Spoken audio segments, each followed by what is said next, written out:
Welcome to Chillin' 101. We hope this video helps. You start by preparing right now. Save the game, equip repels, and carry plenty of Piquet balls. Walk into the zone where the roamer appears. You want to force an encounter quickly, because these legendaries move every step. Once done, use a Pokémon that can trap or reduce their escape options. This matters because stopping movement keeps the fight from fleeing. Make sure to note nearby towns and routes, since those are common roaming corridors and help predict their next spawn. You now chase and prepare to weaken the target.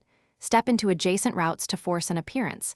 Listen for different cries and watch area names to narrow its location.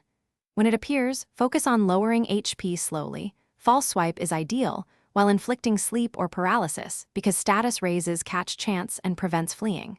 Once the roamer is weakened and afflicted, make safe ball choices. If it breaks free or escapes, reload and repeat. This preserves your preparation and prevents wasted time. You finish by making the catch. Throw stronger balls once HP is low and status is active. Time your throws after reducing evasion. If it flees, immediately reload your save and adjust strategy.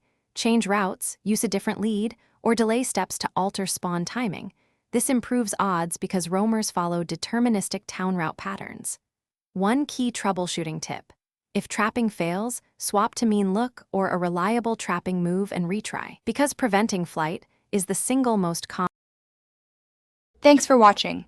Consider subscribing if we helped you.